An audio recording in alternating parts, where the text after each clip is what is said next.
Now, some people have made the argument that 21 million Bitcoins is too small an amount to run a planet. We have 1 billion tokens, but it really doesn't matter, actually. The argument is really based on the original argument that John Maynard Keynes made about gold, which he called a barbarous relic. And the argument was that since there is a limited supply of gold in the world, as populations increase, the amount of gold necessary for societies to function becomes insufficient, and therefore gold serves to hamper human growth. That is a completely bogus argument. And in the case of Bitcoin or Vow, what really happens is that the price mediates, right? The fewer the vow and the more the demand, the higher the price. And that simply just benefits those who got in at any point. The earlier that you get into a position, the more fantastic your returns will be. But eventually everyone will be in vow, right? So they'll just benefit less because they got in really late, but they will still benefit. Yes, because of the reward system and everything, the prices will be reduced so everyone can. Yeah, and eventually Vow will, be $1 million a token. It will eventually, when it destroys fiat, it will stabilize. Then the question will be, how many Vow for a dozen eggs, right? And then you get essentially a commodity-based token, right? So in some ways, what Russia is doing now is really prescient. They are constructing a new reserve currency that is based on commodities, and that makes a great deal of sense because commodities expand and contract along with population demand, right? So it means that you have a monetary system that is self-adjusting to the actual necessity of for money of the population.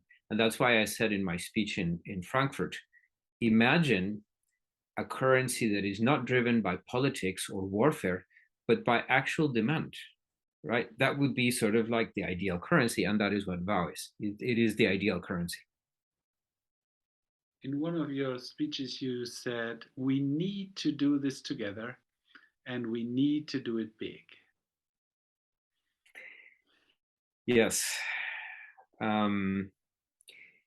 Bish can't do this by himself. If Bish has something that is so powerful as to threaten the world's power structure, what happens is he gets snuffed, right? They show up in the middle of the night, they take him out and his family, and no one ever hears from him again. In order for us to prevent that, they have the people at the very top don't yet even know about Vow. And when they know about it, they won't understand it for a while. And when they understand it, they will try to deploy mitigation tactics, right? They'll try to find the vulnerabilities, and certainly Bish and the founders of the project are vulnerabilities because they can be threatened. They can be forced to shut the project down by way of incarceration or worse, torture, whatever it is that those people do. And so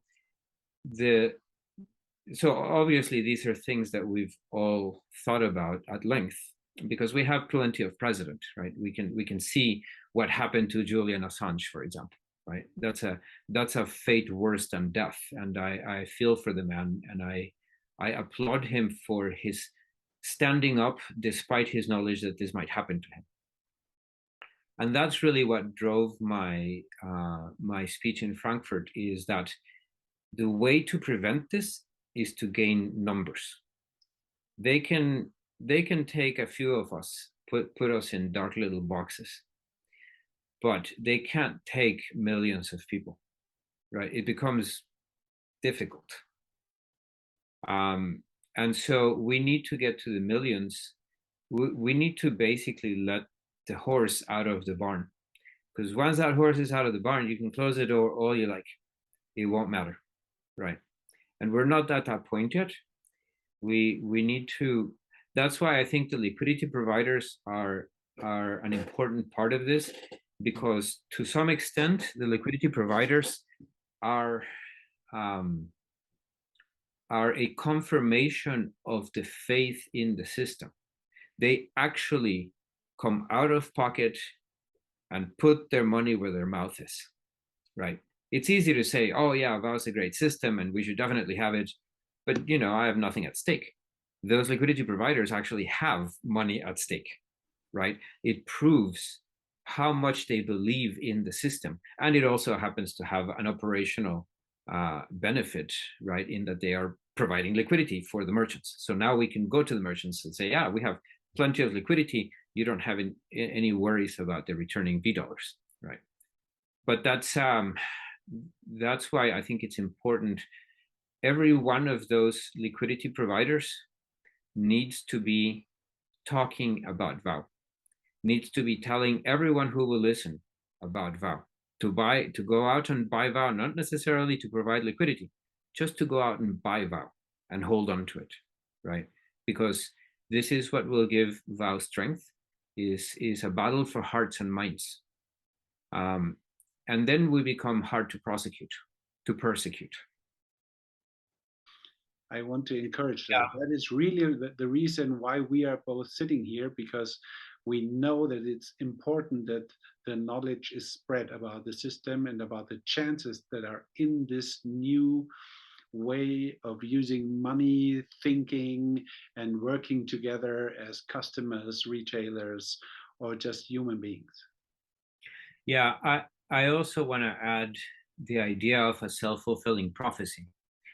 When you buy Vow, you may come to the conclusion that you want other people to buy Vow because the price will go up, right? So you become a prophet for Vow by merely owning it.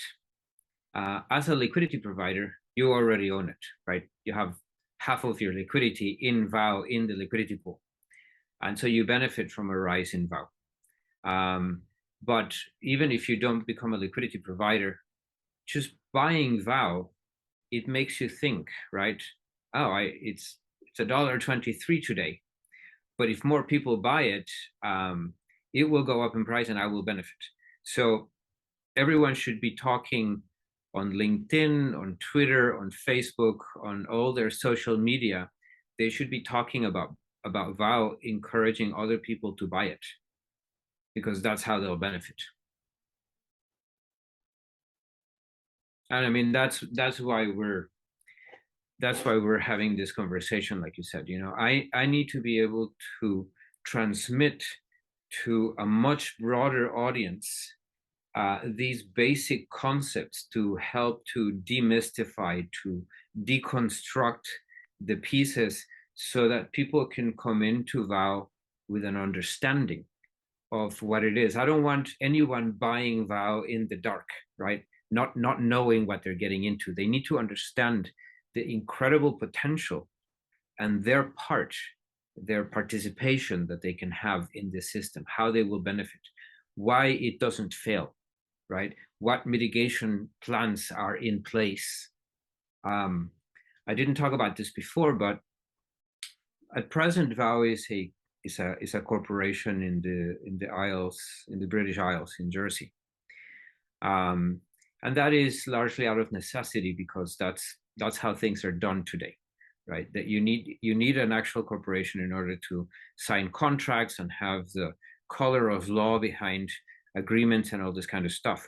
But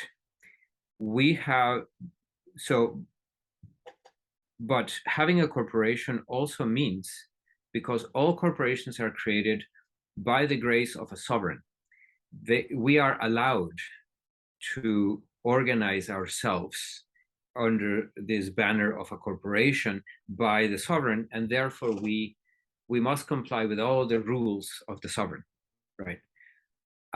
That is less than ideal for a blockchain project, because we have something called the DAO, right? A decentralized autonomous organization. We can organize ourselves on the blockchain without the permission of any sovereign. We can be outside of jurisdiction of anyone, right? And that means we don't have to comply with the rules, and we don't have to do all the reporting and disclosure and pay the taxes and all this kind of stuff that goes on right now. So, but more importantly, and really the primary driving reason for Vow to become a DAO is the fact that it cannot be destroyed. The sovereign can simply say, you have broken the rules, so we destroy your corporation, right? Well, you can't do that on the blockchain. There is no sovereign that actually has jurisdiction. So as a risk mitigation plan, one of many that we have, we will dissolve the corporation and create a DAO. All the structures are already in place to do this. And at that point, Bish no longer becomes the focal point because, like I said, he's the CEO of the Vow Corporation, and he can be threatened by governments, and he will have to comply, and he'll have to do whatever it is that they ask him to. But once the DAO is operational, he is no longer the key decision maker. Now there's a council of shareholders, of token holders, and nobody knows who the token holders are. There are no rules about the transmission of ownership of tokens like there are with shares. When you have shares in a company, you can't just sell them.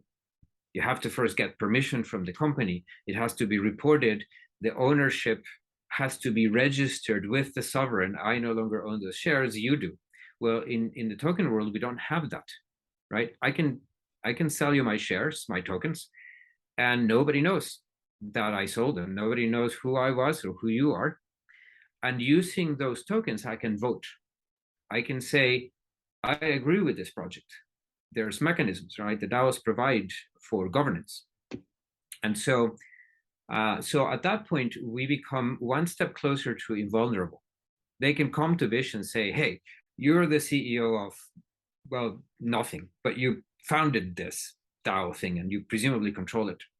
No, I don't. Actually, I gave up my tokens, right? They can't prove that that's not the case. And at the very least, he can say, well, but I don't have any control. The control is by the token holders. And they can say, well, who are the token holders? I have no idea. There's no way to know. So end of story. So come on all and join us. Thank you, Erick, for sharing all your wisdom and your passion for the Vow and a change in this global world. Yes, very happy to be here. Thank you for the opportunity for me to talk about it, and I hope that I can reach the audience. And by any means, if anyone has a question, they should ask you about it, and we'll address it in one of these things. And they can also reach me directly. I'm very widely available to anyone. I'm Ekkis, EKKIS, on Twitter and Telegram.